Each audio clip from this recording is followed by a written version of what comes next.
Hello and welcome to Orbit International Youth Talk Show.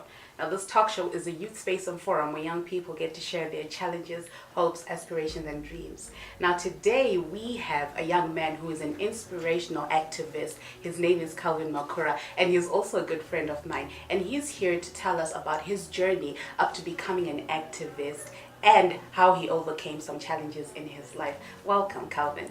Hi, thank you, Uni. How are you? I'm very well, thank you. Thank you so much for bracing us with your presence. After a long struggle, right? Definitely after a long struggle. Tell me a little bit about yourself. Okay, Kelvin is a 20-year-old young man. Now he's married. Really? Yes. Why wasn't I told about this? I think it's a small world, Okay. but now you know. All right. Yeah. I've got a daughter now. Okay. And I work with young people who Okay. are living with HIV and those who live with disabilities. Okay. Yes. All right. What was it like growing up? Were you ever bothered about your disability or your status?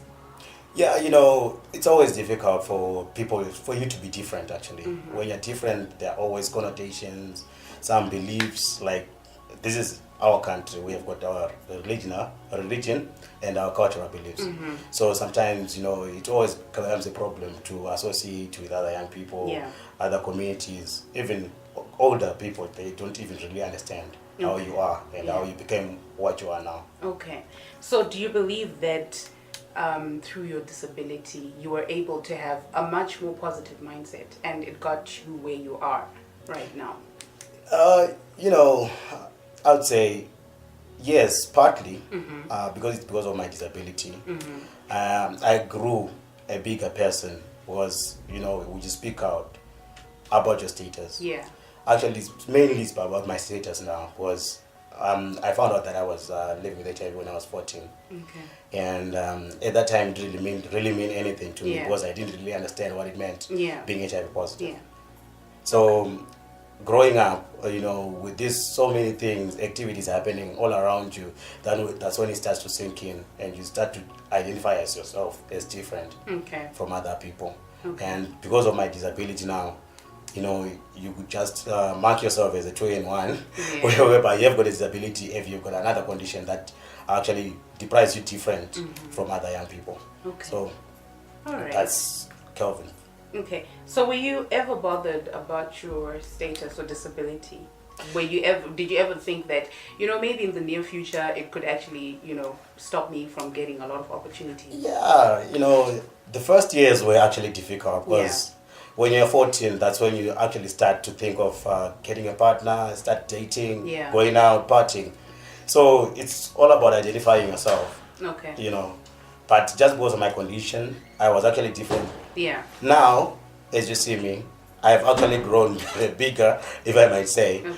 because when I was 14, I was like someone, a toddler, I would say. Mm-hmm. And because of my status, it's only the brain that grew bigger because I started to identify things and start to understand things differently like any other young person. Okay. Yeah. Okay. So when was that point where you were like, you know, no matter what challenges or obstacles are, you know, in front of me, I am able to overcome? Where was that point where you were like, you know, I should take back that power that probably was possibly taken away from me and I should actually initiate change?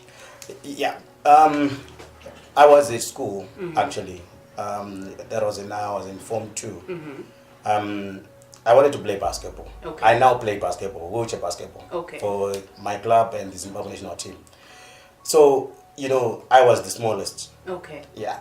And through that process, you go through some medical checks. Yes. And just because of medical checks, they will cancel you, get tested on every ailment that you might have. Okay. So that they can know how to protect you and actually how they can protect other players. Yes. And that's when it came back to me, you know. I was asked these questions. Did you know that you're HIV positive? You know, because at that time, most of the people, they thought that you can actually only contract HIV through having sexual intercourse, which is Yes. unprotected. Yes. But at that time, you know, I was still a virgin at that time. And Yeah. I said, okay, how can this be? That's when I started to realize that there are so many disadvantages when you're HIV positive. Okay. And also having a disability, because it derived me from actually playing the sport that I loved. Yeah. but just because I have a disability and also living with HIV. Okay. But as time went on, I pursued that, okay, this is not going to stop me from pursuing what I want. Yeah. I wanted to play basketball. And said, okay, you don't start big, you start small.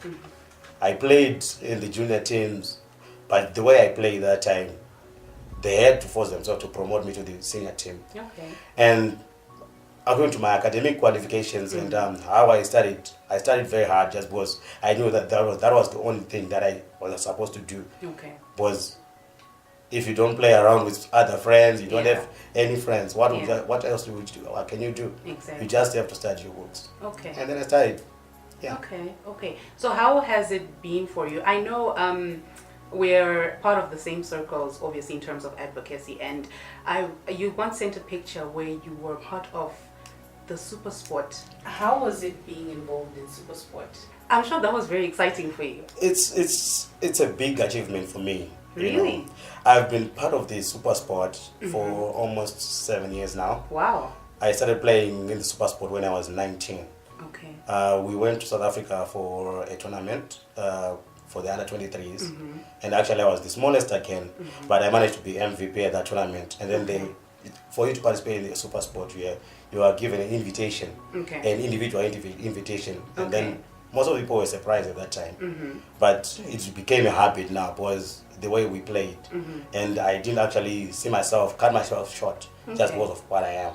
Okay. Because I couldn't change anything, so I Yeah, just said, okay, even if this is what I am, let me just go for it. Okay.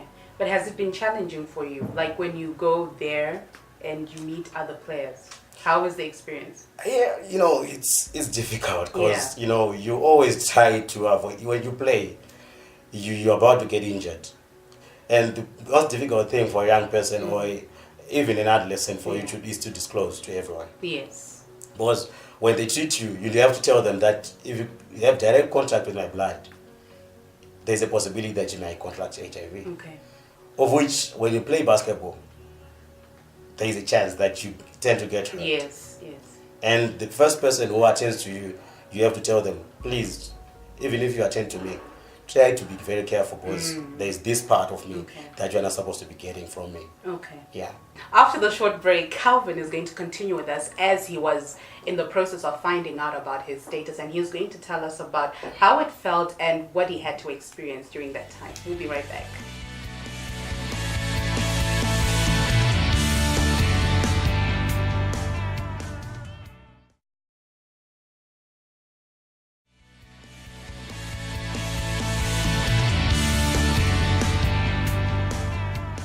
Hello and welcome back to the show. Now we're still with Kelvin Makura as he is going to continue to tell us about how he found out about his status and how it made him feel and what he had to do after. Welcome back, Kelvin. Thank you, Nick. Right. Now, when did you realize actually when that something was wrong with you? Like you were different. Okay. As I said earlier on, the knowing part was when I was 14. Okay. But when it started to sink in, that was when I was around 16 years. Yeah, because that was the time when we really mattered most. Was I had to make friends. Yeah. I had to start dating. Yeah. And even just as a personal thing, just knowing that you are as effective as everyone expects you to be. Yeah. Yeah, because there are some things that I was now being told that I could not do. Just because of my physiology and with my HIV status. Okay. But at that time, I thought everything was just going to crumble. We, as a young person, you don't have this wide idea on how to actually keep yourself, how to handle situations. And it was very pertinent that I had to get some counseling. Okay. I had to go through under severe depression guided counseling at that time. Okay. Because it was difficult for me. Okay. Yeah. So did you understand when you did obviously find out, did you understand what it was and how it could affect you? The finding out part, it was clear that there was something that was different with me. Yes. But what it really meant, it was difficult because I didn't actually have an idea on the limitations that I was going to be facing in the future. Okay. You know, it is easy for everyone to just have a girl you date and then you get tested for HIV, like what we're encouraging right now. Yeah. You have to get tested. But at that time, you know, it was just like date someone, love someone, you get married. Yeah. But now, just because of this thing called HIV, you know, there were so many things that are going to be changing in my life. You know, the issues of discrimination, stigma itself, you know, it begins with you to actually accept what you are and how you want to actually achieve things in your life. You know, when you start stigmatizing yourself, it's a big challenge for the communities at large to actually accept you. Okay. So at that time, I actually didn't go out partying. Okay. I just thought, okay, this is me. Even going to school, why should I keep on going to school?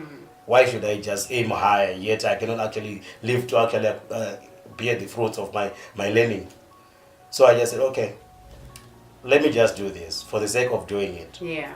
Let me just finish my O levels and then sit back, enjoy what's just coming in my life, and try to enjoy those few seconds that I left in my life. Okay. Yeah. All right. Who are the people that, you know, inspired you or motivated you to then, you know, start making changes?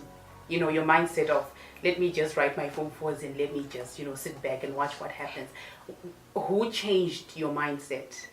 You know, at that time I had this friend of mine. We actually separated just because of the geographical terms. Okay. But I didn't know if she was actually living with HIV. Okay. But the way she actually communicated with me, I could sense that we had some similarities somewhere, somehow. Okay. Because we enjoyed doing the same things. Even the way we kept ourselves.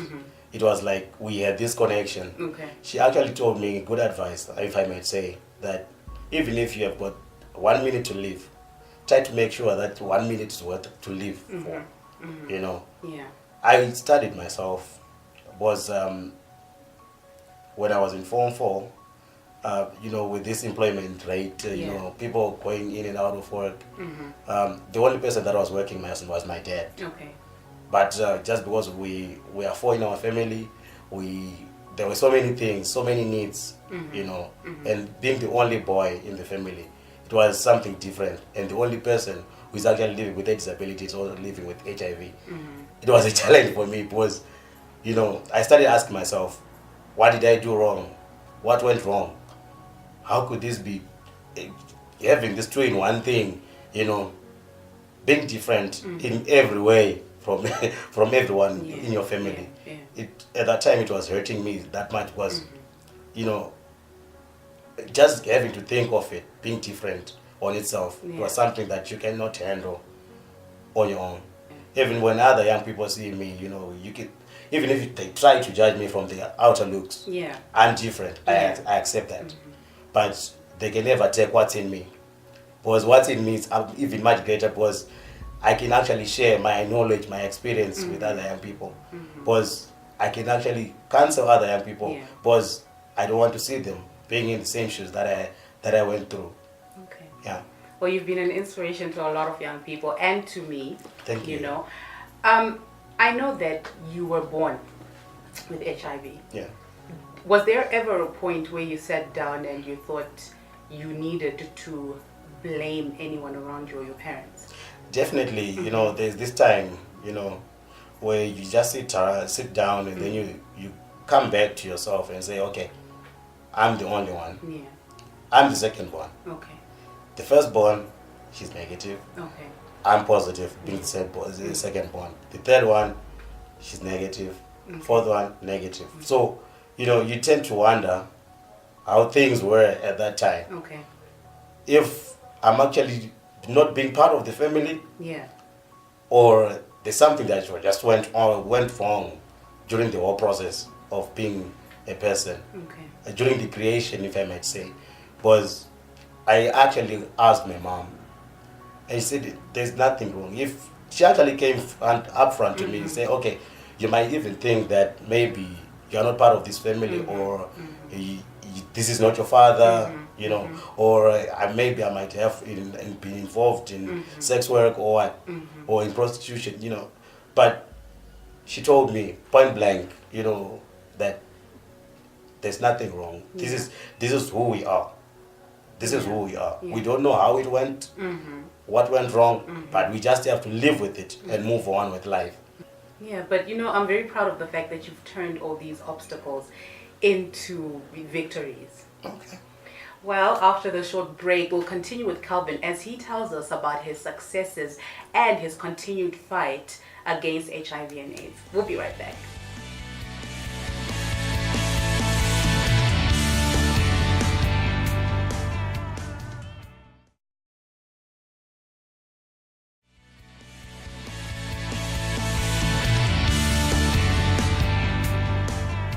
Hello and welcome back to the show. We're still with Kelvin, and right now he's going to be telling us about his continued fight to create an AIDS-free generation. Welcome back, Kelvin. Thank you.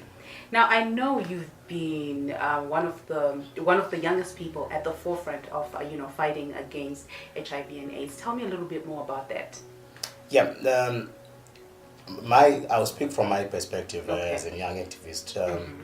My main focus is on sexual reproductive health and rights for young people. Okay. That is from the ages, I'll take to the age of the constitution that they define a young person, that is up to 35. Okay. And we will also work with adolescents and other key populations. Okay. So what we've been doing is we actually try to make sure that people are well versed on the issues of HIV, HIV AIDS.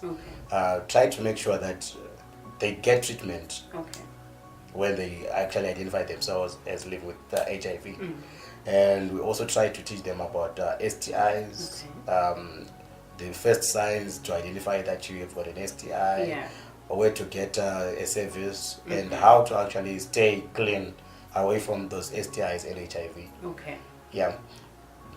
Okay. Can we safely say, and this might sound like, a very not serious question, but can we actually safely say that we are living in a stigma and discrimination free generation right now? No. Stigma and discrimination, I would say it's now part of our lives. Okay. Because we try to reduce it and we try to end stigma and discrimination, but some people tend to be very ignorant about stigma and discrimination. Some, they might not actually truly be not aware of their stigma, being actually stigmatizing someone or discriminating someone. And they might be trying to protect someone, but yet they're actually stigmatizing and discriminating someone.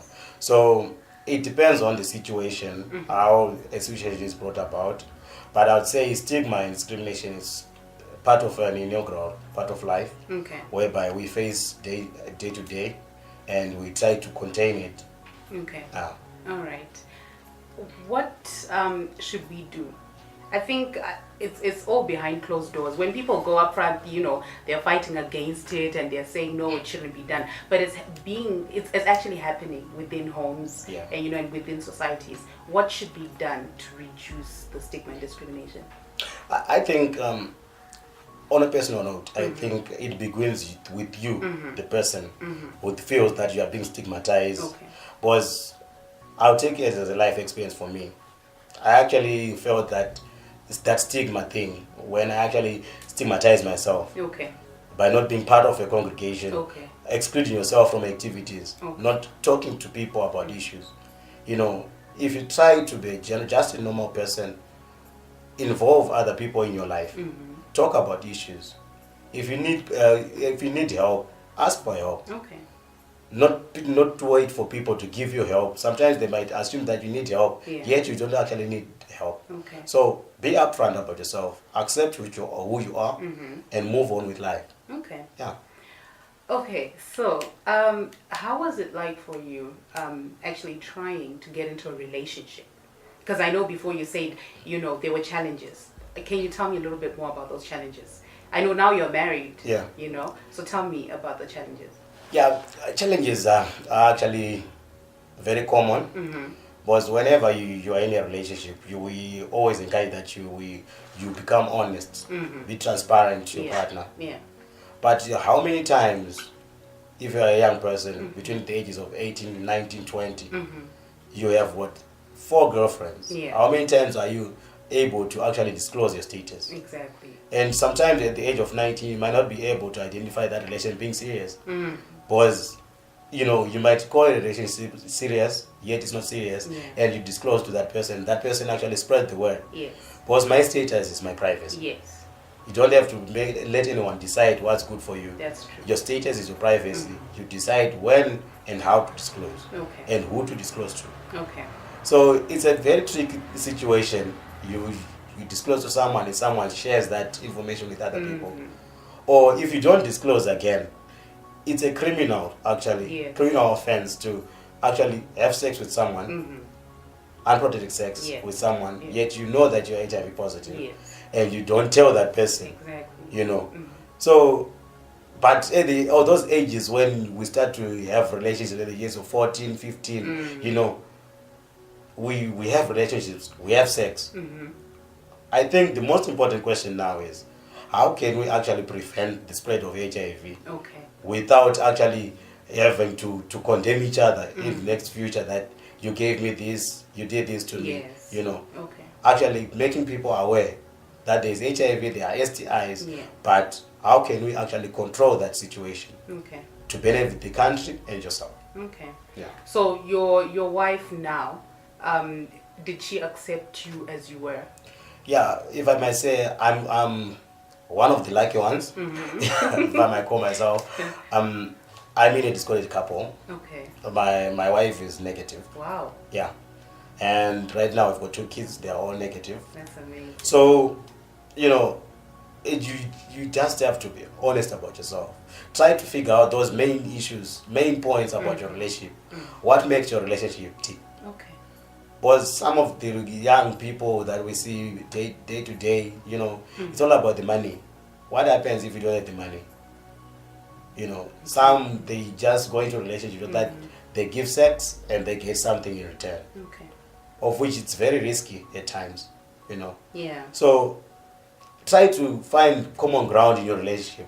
And then if you see that this relationship is going further into marriage, disclose. Yeah. All right. Well, Kelvin, thank you so much for coming to the show. And what can you say to all the young people out there? Yeah, what I would like to say to these young friends of mine, I'll say, if you have got a life to live, you have got everything to live for, try to make use of it. Yeah. Don't just waste your life in the petty issues. Find your strength and pursue that strength. Yeah. Well, thank you so much, Kelvin, for coming through to the show. And thank you to all our viewers. Now you can reach us on www.orbitinternational.com, like us on Facebook, and follow us on Twitter at Orbit International. See you next time.